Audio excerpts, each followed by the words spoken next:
like to greet all human beings all around the world with a universal greeting of peace and the blessings of God be with you. It doesn't matter what your political, philosophical, personal, nor religious beliefs may be. It doesn't matter if you're the richest to the poorest person on the face of this earth. It doesn't matter whether you're the proclaimed toughest to the proclaimed weakest person on the face of this earth. It doesn't matter whether you like me, my YouTube videos, or what I stand for. I stand for justice for all. It doesn't matter if you my family, friends, or my proclaimed enemies. It doesn't matter if you dark-skinned or light-skinned. I greet all you all with the same universal greetings of peace and the blessings of God be with you. Today happened to be February the 15th, 2020. It's about 4:50 p.m. I'm across the street here on Main Street in Vine. I'm across the street from the Family Dollar store, where on October the 23rd, 2019, on a Wednesday, about 4:59 or 5 o'clock p.m. at this same Family Dollar store here in Charleston, Missouri, a white female by the name of Teresa Car, that's C-A-R-R, happened to be working behind the counter. Me and another black person was standing in line where nobody else was being waited on. She stood there on her phone, either texting or talking, can't recall, but she had a phone focused on her phone, not on us. Then a white business owner that I know here in Charleston, Missouri, came through those doors in Family Dollar while me and this other black person was standing in line, waiting on Teresa Car to wait on us. He came in and asked her, "Do you have any floodlights?" She immediately left me and this black guy standing there, took a white business owner to the back. Teresa Car happened to be a white female. Took him to the back. She never surfaced back up. The white business owner, he surfaced back up. He left out. Apparently they must have didn't have the floodlights that he was looking for, or he wasn't about to purchase them at the time, because he went back out. I stood there for a little bit longer.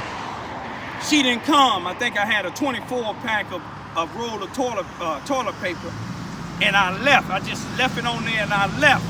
But I made a complaint to some of the other employees and one of the managers.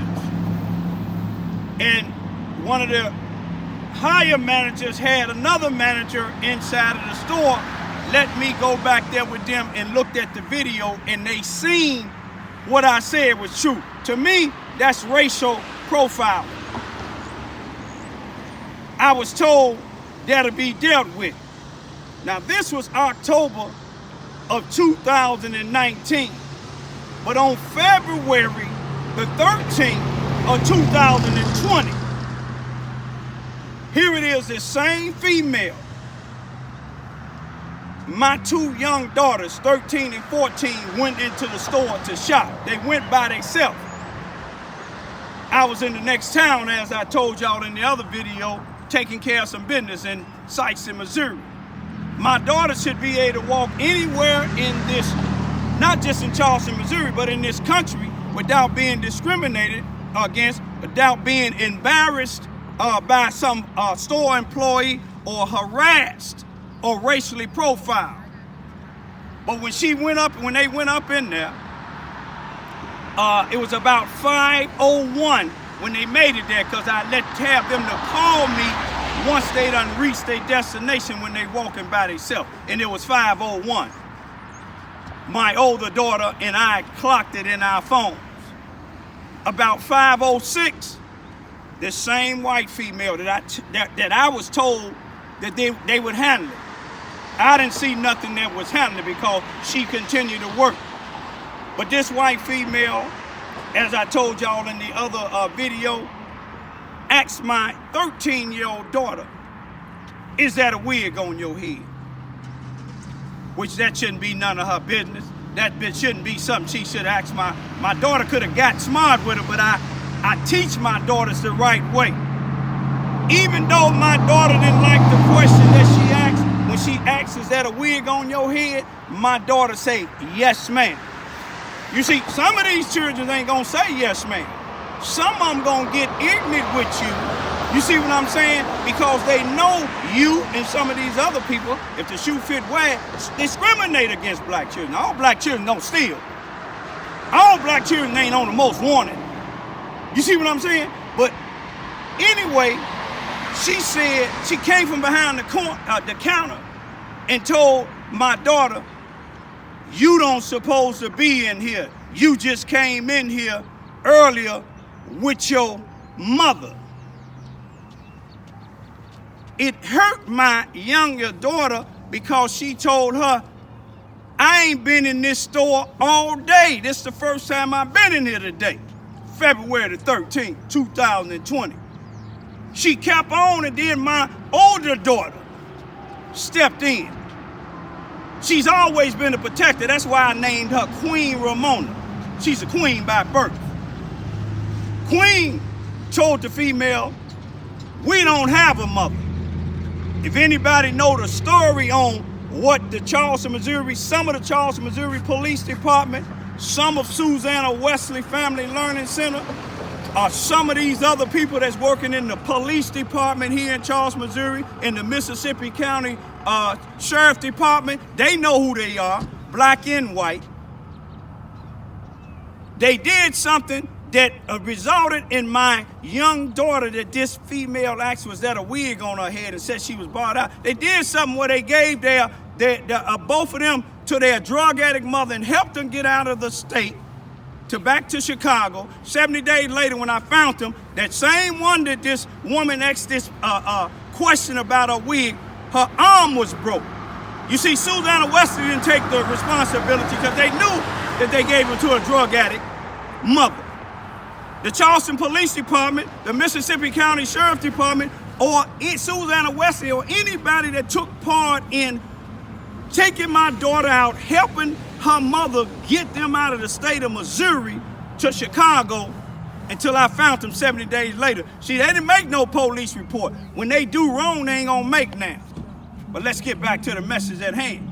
Just giving you a little a groundwork on why my daughters and them say they don't have no mother. Then this white female, Teresa Car, said, well, your stepmother.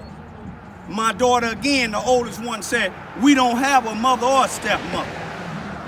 We have a poppy, a single parent. But anyway, my daughters, both of them felt embarrassed because there was other people looking around, and people today ask them now when they see them, or ask me, what did your daughter get caught stealing in there? Can you imagine somebody asking your 13-year-old because they seen what this white female did inside of this Dollar General here in Charleston, Missouri, Mississippi County, on Vine Street and Main Street? Can you imagine them asking your daughter, 13-year-old daughter, my 13-year-old daughter asking her sister and me, why did this lady accuse me of this? I ain't never been barred out of that store. I ain't never been barred out of no place. The reason why she doing it because the NAACP and all these leaders here, past and present, they don't stand up against racism. All they try to do is get something for government funds. But see, I'm gonna pursue it because today my daughters and them wanted to go over here again, but guess what?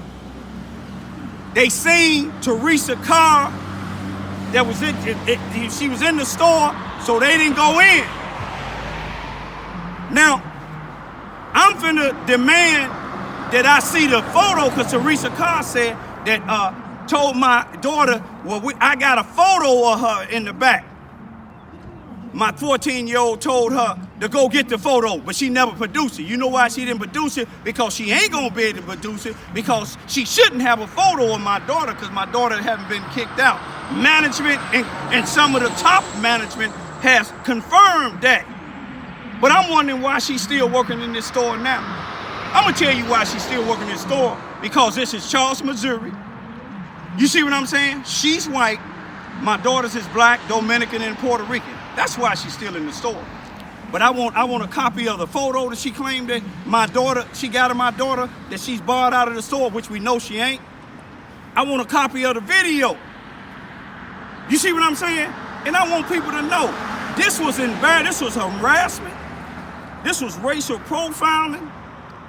This was a verbal assault.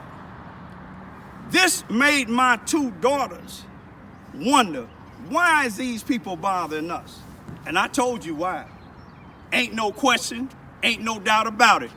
Had a black person did a white person like that and their parent came up there and complained, that person wouldn't be working until everything was resolved. But I'm waiting the next week and get a copy. If they don't want to give me a copy of the video, then I'm going to get an attorney and get a copy. You see what I'm saying? Teresa Car shouldn't be working in the public nowhere with blacks are. Peace be still.